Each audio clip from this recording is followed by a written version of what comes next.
Hello, Chain Gang, and welcome back to the 4 Chains Travel and the 4 Chains in Italy playlist.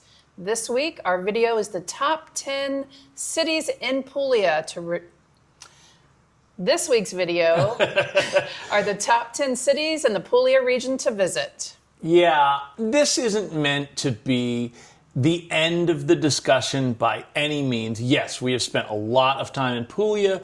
We want to share that. We know a lot of people ask about what are the best places to visit, but this is more start the discussion, and by discussion, we want you guys to chime in.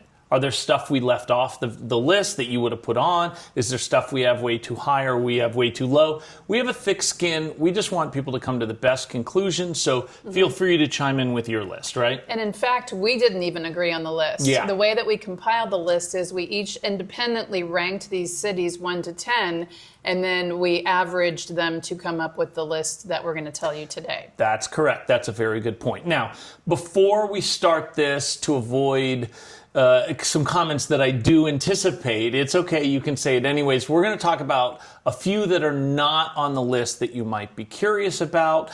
And the first one, which will shock a lot of people, is Matera. But why did we not put Matera on the list? The only reason Matera is not on the list is because it's actually not in Puglia. Yeah. It's really, it's in the region, the Basilicata region, but the reason to visit Matera while you're in Puglia is because it is really so close. There are several towns you could anchor yourself in Puglia.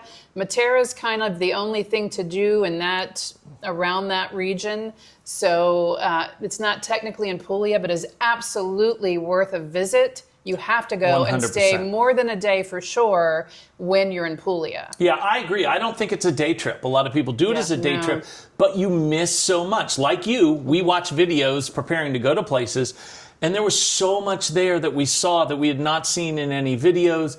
It's fantastic. Visit Matera, stay in a cave. It's more vast than I thought it would be, so it is definitely a couple of days stay in our opinion.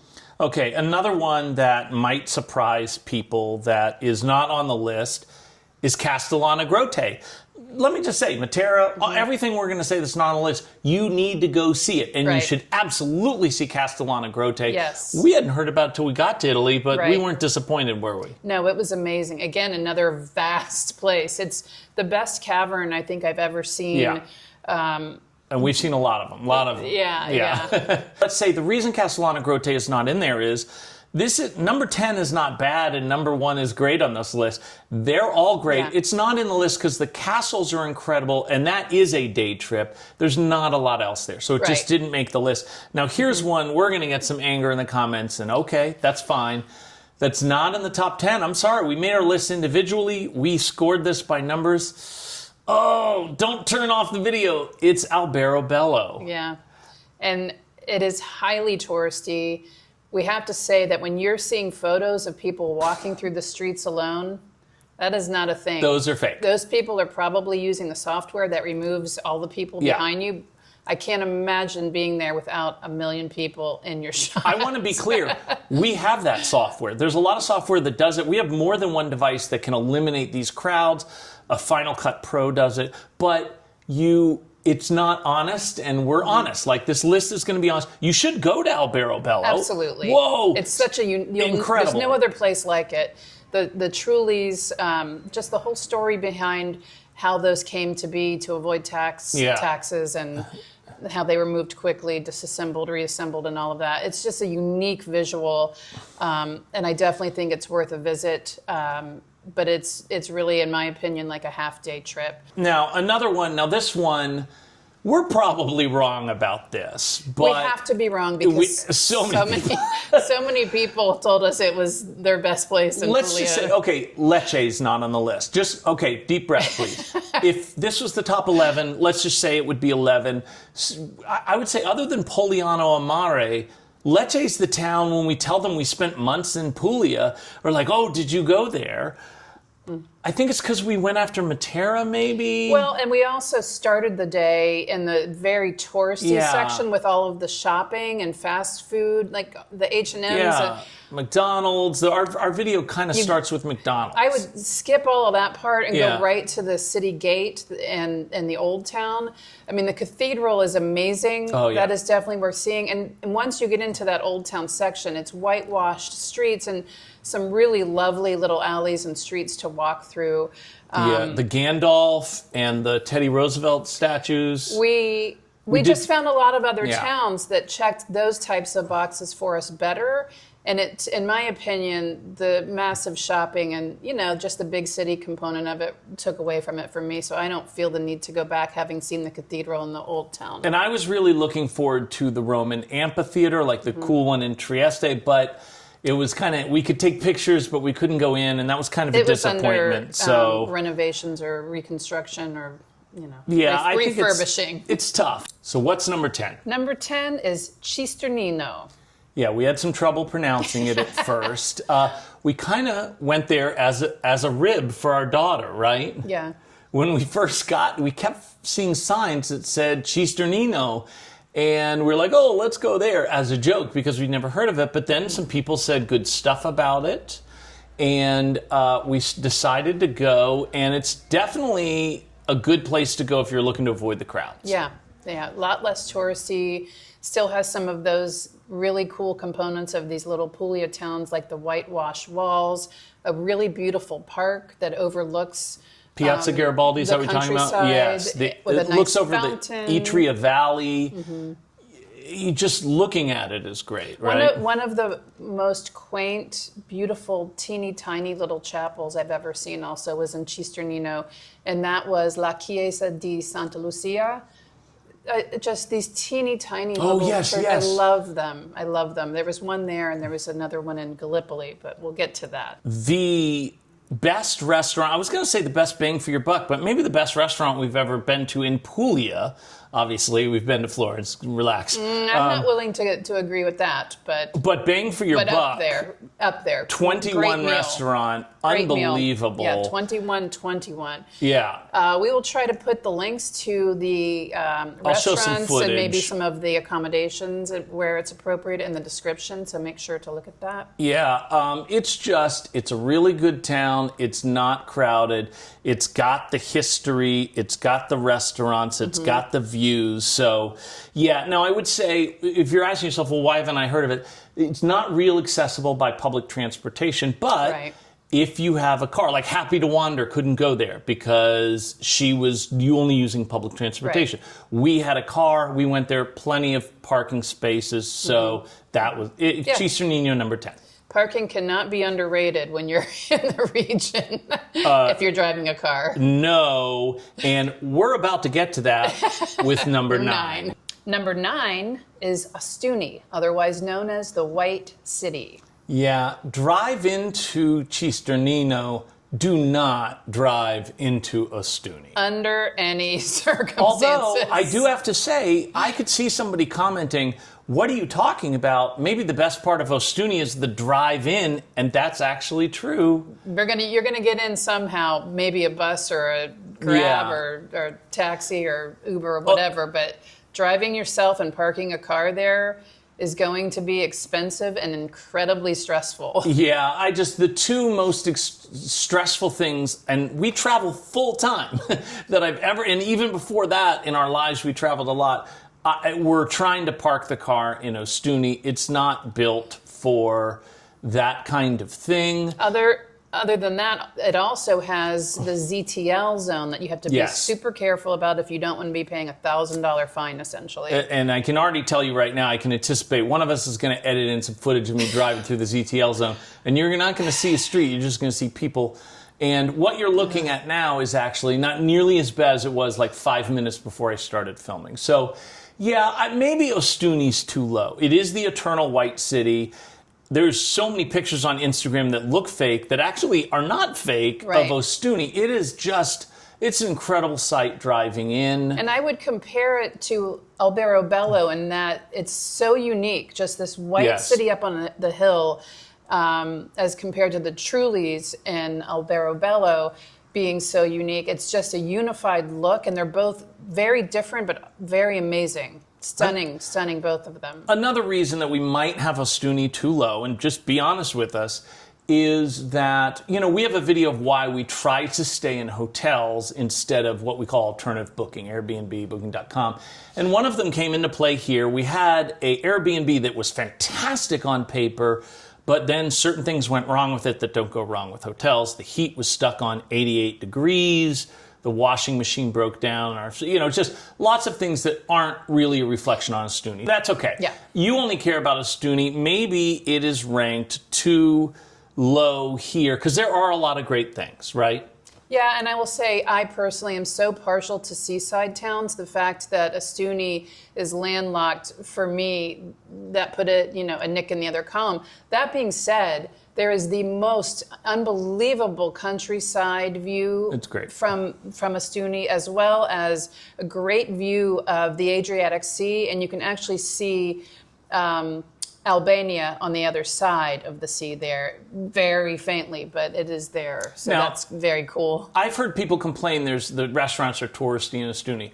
There are touristy restaurants, but as we always advise, walk a couple blocks away from where all the Americans or Westerners or whatever, non-Italians are eating, and there's some good ones, right? Actually, our host gave us a fantastic recommendation the first night we were there, and he booked it for us.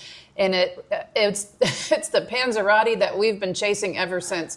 Best panzerotti we've ever had. If you're a subscriber, you've already watched our food compilation. You see, we mention this all the time outside of Ostuni videos because we're like, yeah, the panzerotti is good. It just wasn't Pizzeria The da Torino. Cacio e Pepe panzerotti at Pizzeria da Torino. That is where it's at. And there was that speaking of the view, too. that incredible sandwich restaurant. Was it Hacienda 40, Hacienda 40? Yes, we will put the link for that too. That place had a great sandwich, great salad, phenomenal coffee, unbelievable view, and the whole setting of this place. It's just a ton of outdoor seating on a very wide promenade that goes around the edge of the city wall.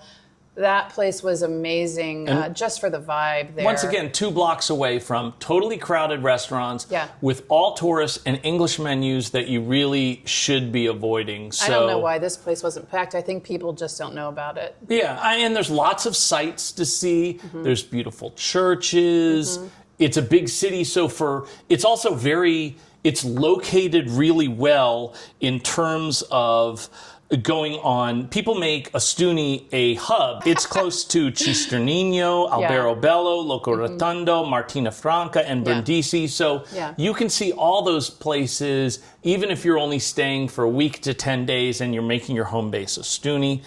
I really like the history of Ostuni. It was conquered by Hannibal. Hannibal destroyed it. The Romans rebuilt it. Right.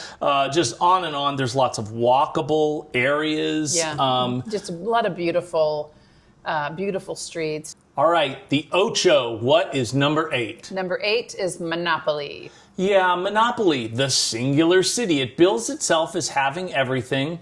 And it does. Mm-hmm. Let me know whether you would rank this one higher. It is a seaside city with a great port. A great promenade on the city. A castle. A castle. I need to have a castle. A beach. Yeah, there's a really nice beach, Tons of highly rated food stops. It has lots of cultural events.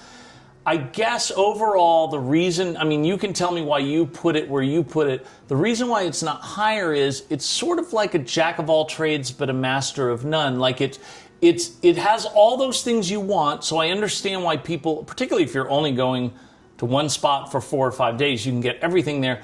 But every town has a better version of that, even if those towns don't have everything. And this is Does that make sense? Yeah, I'm going to probably get a lot of shade for this one, but after my research, I was just this much disappointed about Monopoly versus some of the other areas that I was surprisingly thrilled about that I hadn't heard great things about. Siete, this is the hardest one for us to rank up or down. What's number 7? Number 7 is Bari, Italy. And the reason why it's a little difficult is we spent more time in Bari because we used it as a home base than any of the other cities that we were in Yeah, Puglia. like Ostuni we were in for 5 days. Bari, a total of 32 days. And there's so much we love about Bari. It's almost hard not to make it number one. Yeah, it is a seaside city. It is a big city. It does have everything. Great home base. It's got culture. It's got castles. It's got cathedrals. That's what I call the 3 C's. Yeah. A beautiful port. Actually, cruises come into that port as well. So there's that. That's one of the negatives kind of now. But great food, great seafood in particular. But also, if you're a slow retirement traveler, a full-time traveler, it's a great home base because it's also got, laundromats and grocery Great stores. grocery stores, yes. markets all around. If you're a subscriber, thank you. If you're not yet, please do. But I think our subscribers are going to be shocked that we have it as low as number 7 because we have a video of a walking tour that we did, but it wasn't just one walking tour. We combined 2 all-day walking tours to one video. We have a restaurant tour, and when you see those restaurants, you're going to be like, holy cow. We have a do's and don'ts. I guess that kind of brings it to why it's only 7, although 7th is good. The don'ts, there are some don'ts. There's a lot of noise. There's some negatives. Some of the negatives are things that would be negatives for any larger city, such as a lot of graffiti, some trash, sound, the noise. We had a lot of noise issues in the particular place where we stayed in Bari. I will say this, that during the St. Nicholas Festival, Bari is by far the best city in Puglia to go to. If you go to Bari, that is the week that you want to go. Probably more expensive than any other time of the year, but the week-long festivities of all kinds, it's just an amazing Especially experience. the 3 main days. We look forward to making a video on the St. Nicholas Festival. It's just such a vibe, great food, great history. We stay tuned. We are definitely going to make that. St. Nicholas is the patron saint of the city of Bari. Yes. That's why they hold the St. Nicholas Festival every year in May. And the St. Nicola Cathedral is located there and hold the relics of St. Nicholas, for whom Santa Claus was named. Moving on, getting into some big dogs. Yeah, this really starts, this is where it all starts right here, where it became a little tougher to tease out the pros and cons. Number 6 is a city a lot of people have at number 1. That is true, and I would say it's number 1 because of the views. Number 6 is Polignano a Mare. Yeah, it's only, some people, 6 is a huge rating, considering how many great towns are in Puglia. I think a lot of people will think that we're insulting it by this. It is probably the most beautiful town in Italy, one of the most beautiful towns in the world. It's breathtaking. Puglia, I should say. It's breathtaking. Yeah. There's no other way to describe it. And all of the photos that you've seen of it, it really looks like that or better. I just can't tell you. It took my breath away. I kind of feel like, I don't want to seem like a wussy, but I kind of feel like being around that much beauty, it kind of feeds the soul, absolutely. in and of itself. I always call the water my spirit animal. I just feel very strongly about the calming properties and the energy, I am a water person. I need to be near it to be fulfilled, and it's just so stunning there. Yeah. Now, there are also people who are like, wow, was I disappointed in Polignano Mare? And I see that too. It's very touristy. The most touristy, I would say. Very touristy, but some places are touristy for a reason because they're amazing. And that's the case here. We had some great food there as well, which surprised me. When we went, we had our daughter with us, and she is a great researcher of amazing places to eat. And so that was great for us because we just let her take the wheel. Would recommend Mi Casa as Tu Casa for mojitos, and right across the street, but it's really the alleyway.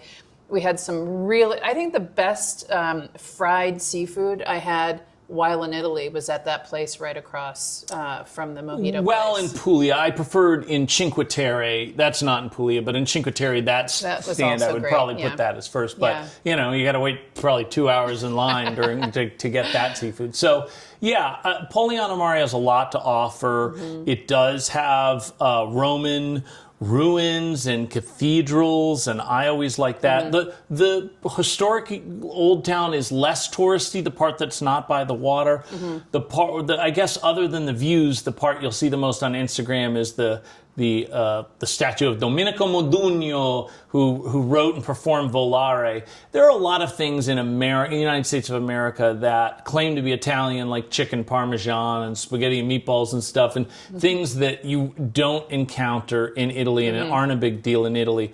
Volare is not one of those things. Like, surprisingly. Yes, tourists know Volare, but all Italians revere that song and can sing it by heart and sing it a lot. Yes. So it's sort of like if you're in a foreign country and you think that American Pie is only considered an American song outside of the United States. No, actually, we sing it too. I would say that's the closest probably sample to that. So probably, yeah. You should definitely go to Polignano, and Mare. of course, there's the iconic beach that you've probably seen millions of photos Monopoli. about. But what should be noted is that there are also a lot of beaches that are not that one that are beautiful and stunning throughout. So it's worth researching those other beaches as well. For those of you that have it at number one, the only reason is the top five, which are just really special. Yeah. Considering the worldwide fame of Polignano and Mare, and justifiably so, if you haven't been to the Puglia region and spent a lot of time there, or if you're not a subscriber to our channel, these next two choices on the list might surprise you because almost everybody on the other part of the list has not heard of these cities, but we're really happy to introduce them to you. What do we got at number 5? Number 5 is a place I'd never heard of, and then we happened upon it en route to elsewhere because we kept seeing signs. And we're like, should we stop? Should we not?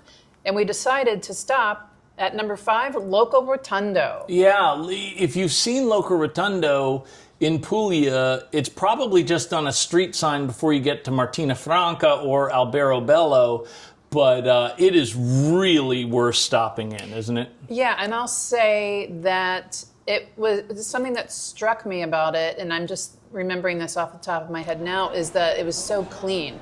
It has those iconic white streets and alleyways to walk through, a beautiful park, but it was very, very clean and bright, and stunning view. It is not on the sea, but it overlooks the countryside, and just very calming, peaceful views of grapevines and trees, and actually from a distance, olive orchards. It looks like beautiful. Ostuni, because it is kind of a white city. The houses in Locorotondo are called Le Commerce. Commerce. I may be pronouncing that wrong, but it's only because there's so much less famous than the Trulies that surround it. However, they have gotten a lot of attention, architectural attention, and awards within Italy for the town, for how, for those Le Commerce, for their beauty, for their architecture. It really was. And then there's also a very wide promenade with some good restaurants there overlooking everything we just described. Just very scenic, very white. Yeah. You'll probably have octopus sandwich to eat if you go there. That's one of the big things. They've got a couple of restaurants that are famous for that. Actually, their restaurants within Italy have a great reputation. And the only crowds you're going to see in the streets are from those restaurants that have outdoor seating. This one and the next one, I'm just stunned that they weren't packed with tourists because of their beauty and all they had to offer. Do yourself a favor, visit Locorotondo. Yeah. If you are one of our family or friends, you'll be stunned we have this down as low as number 4, and you'll probably fast forward it because you're sick of hearing about it. But number 4, a part of town that will never leave our heart. Number 4 is Bisceglie. Oh my God. A little bigger than Locorotondo, which is very easy to do in a few hours. Bisceglie is definitely more vast in different parts of the city. Which is stunning. So much to offer, and I can't believe that I am not hearing about this place all the time. Now, outside of the U.S., in Italy, if we made a list of the top 10 towns people who live in Italy recommend, this would be number 1 by far. I mean, it is, and It is not a tourist trap now, and there aren't crowds now, but that's going to change. Go now. I Don't actually wait. looked it up. There is more money per capita being invested in Bisceglie than any other town in Italy, and it's for a reason. They're investing in the youth. We saw a youth festival there, giving a very good message. It has a Roman amphitheater that, although is not ancient, was built in a way that architectural magazines cover it. It's considered a marvel. It is literally right on the water. Yeah, so it is the open. You can picture the stands. The open area of it faces the sea. So they hold events there that are great. They are building out that area to be like an event center. I know that they have planned some big musical artists to come in there as surprises once they get the infrastructure built out. But it's got everything. Another very clean city. In fact, we saw a man get a ticket because he was not disposing of his trash properly. Yes, unbelievable. Like I was like, yes. Now, granted, I noticed he had a Mercedes and a Ferrari, so he's probably not chilling because of that ticket. But yeah, he got the ticket. I thought that was just great. It's a beautiful beaches. little port. Beautiful beaches. It's got the castle. Garibaldi Theater. The cathedral. Yeah. Wow. Okay, so this is a different list, but we really recommend, if we gave it advice on going to Italy, as we've gone so many times, learning at least a little bit of the language. We went to this cathedral. It was closed. We spoke Italian. And the reason why it's closed is, number one, it's got precious artwork and stuff, but in the basement are these crypts with relics, and they can't have tourists just going in and out of that. But since there was nobody in there and we were speaking politely, he let us in. We were the only one who went down there. What a moving experience. And they have the amazing. little... There's a miniature version of the city in one of the rooms in the crypt. They bring it out for festivals and special occasions, but that's where they keep it. But it's like, it gives you a great visual to look and see the layout of the city with every single building, and that was really cool. There's something Angie wants to talk about that makes me uncomfortable, but Angie's favorite Italian dessert is there. This is another one of those things that I had it there, and I chased it all the rest of my time in Italy this year and could not find one as good as... If you're one of my Irish Catholic relatives from Boston area, can you please fast forward a minute? I did not name them this. No, she did not. This is what they are called in the region. And the most delicious dessert, in my opinion, in the region are nuns' titties. Yeah. I call them sospirla. I call them sospirla. I will not be saying that. They are really good. I don't approve of the way Angie eats hers, but they're just delicious. Check them out. And they're closely guarded, sort of like Tortuga Run and Grand Cayman or McEwen's in Scotland. There's a certification, they have right? To, yes, and only get them at a restaurant with a certification. We make mistakes, so you don't have to. We went chasing, that looks like a sospirla, but they didn't have the certification, and they were in other towns. We never got the same. So I forgot the name of the place where we got them, but we'll put it up. You gotta go to that There's place. two or three main ones. So now we're headed to the podium. The bronze medal, third place, big announcement. Number 3 is Trani. Yeah. People telling you to take a day trip to Trani, I don't even feel like that's good advice because you need more than one day in Trani. And we definitely did more than one day there. Yeah, we did. We've talked about places that are accessible by public transportation or places that you need a car but probably have spaces. Trani has both. Easily by train, easily by car. We went there on both. And I think it's sort of like what Monopoli is supposed to be, but Trani actually does a better job of it, I have to say. It's got everything, including our favorite park in Italy, and that's a high bar. There's a vast park right on the water that has the most amazing bird songs. It's, again, very shaded. Some of the views from this park look like you're in the Caribbean. The water is just amazing there, particularly if you're looking south from the park. You can see on the north side, you can go up onto a platform there and you can see the boats coming in with the catch of the day, where they will distribute that down at the port. You can walk along. There's a lot of play equipment for children. There's a wide promenade to walk like just over the water's edge. There's artwork. There's cannons. You can work out. There's stage, workout equipment in there. The biggest pineapples in the whole world. Angie thought she'd found number one, and then I found the world record holder. I think that's a palmetto, but I'm not sure. Trani's most famous for its cathedral, dedicated to the second most famous St. Nicholas the Pilgrim. So that is not the same St. Nicholas that Santa Claus was named for, the patron saint of Bari. It's a different St. Nicholas. Yeah. I love my fellow YouTubers. I do criticize the ones that show up on Trani as like a boat stop or a day stop that it's just Trani, and all they show is the cathedral, and that's why we originally were just going to spend one day out there because we hadn't seen the rest. I'm glad we did. There's actually a second church for St. Nicholas that we went to. Yeah. We like that Mr. song, and you can see the lyrics to Kyrie eleison in the road that I must travel on the wall. And, it's probably just up there to bring tourists, but we liked it, and it's quaint. Yeah. Tons of great restaurants. They have 2 Michelin-starred restaurants. Yeah. The one we ate at the Seaside View, which normally you avoid, was good. We had a great salad and a great pizza. There is a castle, which obviously I'm into. In my mind and in my heart, I'm much younger than I am, so I tried to get into the castle the Tyrion Lannister way. It worked out perfectly. No, it didn't. Angie warned me. It was a breeze. You got right in there. Okay, we make mistakes. So you don't have to. Yeah, this was a mistake, and so we showed you can get in there the easy way. We can do this the easy way, or we can do this the hard way. Okay, hold on.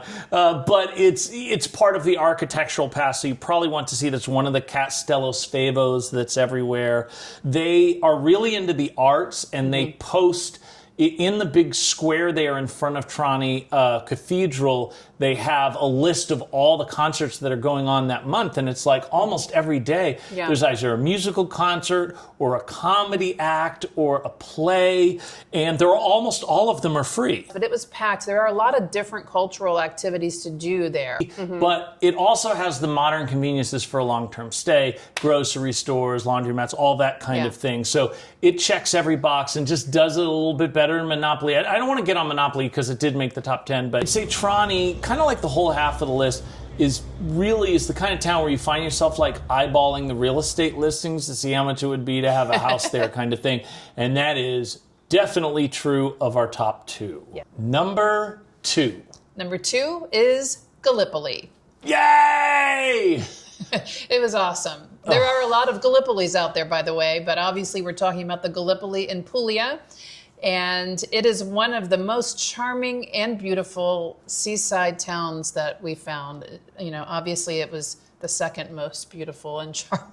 Yeah. Well, Gallipoli is, when I researched it to get some facts before going there, it was the 4th Gallipoli that came up. Of course, more remote. Yeah, the Mel Gibson movie. I understand, for historical reasons why it wasn't number 1, but it was just such an incredible stay. I do want to say, if we have a lot of videos about credit cards and what to use for travel, because a lot of our subscribers are full-time retirement travelers, and the most common credit card that retirement travelers use is Amex Platinum, and there's a luxury hotel credit. And a lot of people in the forums talk about what you should use that on. My favorite choice is in Gallipoli. Yeah, it was Bianco Dondo Green Blue Hotel and Resort. And spa. Because you do get to go to the spa. Hotel and spa. For free as part of it. Yeah. And just amazing that we could stay at a 5-star hotel, very modern. Super modern and in an ancient city. Amazing breakfast. Yeah. Amazing breakfast. Which is included. Yeah. Speaking of the city, that's one of the great things about it. It's such a cultural melting pot. Obviously, it's Italian. It was first part of Crete. If you go and research how it was formed. I think that's Yeah, there's legendary. definitely, I don't at think least some of that, but three ethnic influences it there. was Greece. After that, there's a lot of Greek influence Yes, to it. Greek It's fountain. been conquered by the Vandals, the Goths, the Normans, the Byzantines, and the reason is, like a lot of port cities in the pre-Columbus era, it was very sought after in terms of being, like, if you controlled that, you really have a lot of financial means. And so that's why it has become this cultural melting pot, why it has a castle that I love, although which is a little hard to find the entrance to, but the castle's on the port, and it makes for a stunning visual during the day and at night, which is why, don't you agree they should not do it as a day trip? Oh yeah, it's all lit up from the water at night, and there's just a real local vibe. It didn't feel as touristy as a lot of other places to me. The Old Town section, you actually have to cross a little bridge. It's both a walking bridge as well as a vehicular bridge, but it's very small, only 2 lanes. In order to get from the main part of the city over to the more historic part. And that's where you want to have your dinner and get an amazing sunset view is on that side. Yeah, we ate at La Bita, but when you walk the promenade, there's so many restaurants that are overlooking, look for reviews. Not all of them are great. La Bita certainly is great. We had some outstanding meals in Gallipoli, and the hotel was great. Great seafood. The way it looks at night, the vibe. They do have movie theaters. They were playing American movies that were there. They've got gelato. It was just so amazing. We can't wait to go back. So the other thing that I wanted to mention about Gallipoli, it is the only city that we visited in the Puglia region on this list that was on the west coast of the heel of the boot. So it really was a little different.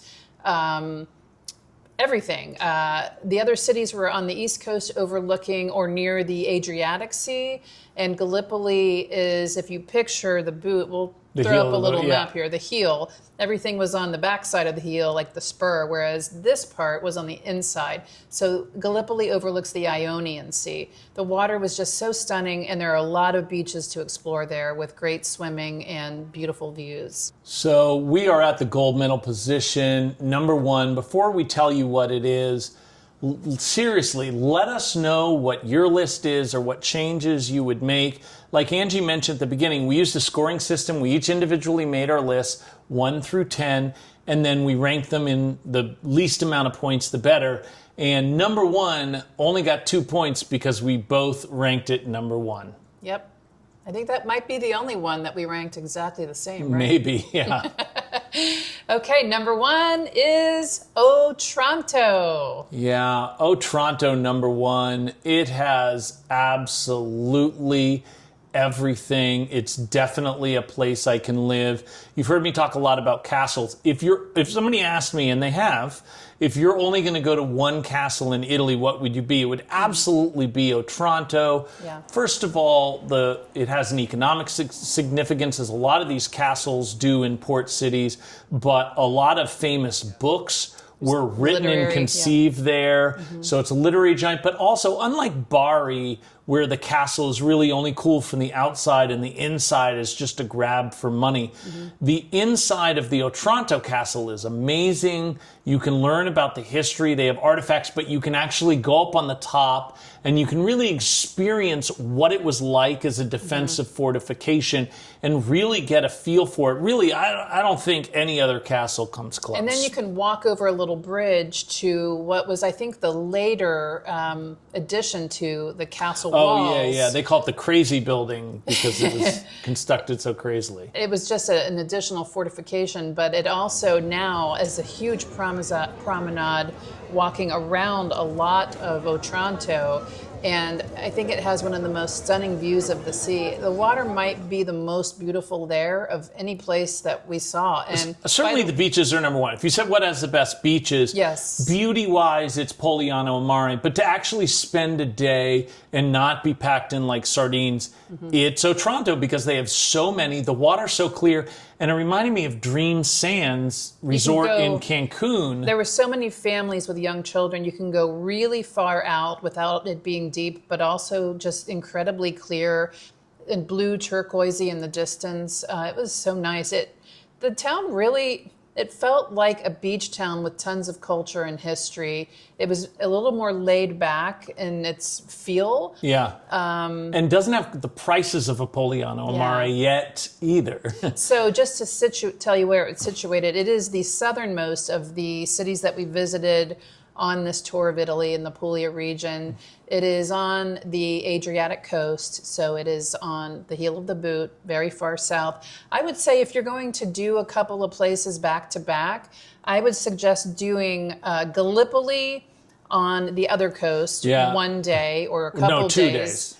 And then sliding a little south and all the way east to the other coast over the Adriatic to do Otranto. So many seaside restaurants, it's astonishing. They all have great views. The park in Otranto is on the sea, and it was just, I mean, not as good as the park in Trani, but that's such a high bar. It was still great, and we found ourselves just like chilling there, lots of shade. We were there we were there the whole day, but during the riposo part of the day, you could just find people stretched out on benches napping they've got great landscaping in this park. It's so beautiful. But these trees that are very low, but providing tons of shade right on the water, nice breeze. It's visually so beautiful. They have some beautiful churches. They have what is the most historic, sorry for banging the camera there, most historic church in Puglia. If you think about what is the church that has the most holy relics, you'd probably guess Vatican City or Rome or Florence. But no, it's Otranto, and the story about that is, I mean, it'll bring tears to your eyes. We saw a wedding there. Yeah, that's always great. There's nothing like seeing a wedding come out of a cathedral. And even though, there are touristy sites, restaurants that are by the big cathedrals and attractions, but it's easy to find great restaurants. And it's also easy to walk a few and get some streets that nobody's on, but are also gorgeous. So Otranto has everything. I don't even want to talk about it too much because I want you to watch the video on Otranto, not because of the 2 pennies per view or whatever I would make. 2 pennies? But I don't know what it is. But it's not 2 pennies. Just because it is... it was just so great. We want you to be convinced. We want you to watch it. So that's it. I don't think where we ranked them is as important as why we ranked them there, because you might have different priorities in terms of your staying there. If you want us to do a list of all the towns in Italy, we could do one, include Puglia, but also Cinque Terre, Amalfi Coast, Naples, Venice, Trieste, Palma Nova, Matera, Rome, Florence, Venice, Milan. You get it. We've been coming to Italy for 20 years. We still haven't been to Verona or the Dolomites, so maybe wait till we visit We those. did get to Lake Como this time. Lake Como, Lake Bellagio. Yeah, so we want to do one. Maybe we should do that video from George's house in Lake Como. That sounds really great. Let them know when we're free. Pretend I'm the Jim Moranti knows and not the Jim Moranti doesn't. Okay, that makes sense. Listen, please, if you like this video, please like it and subscribe.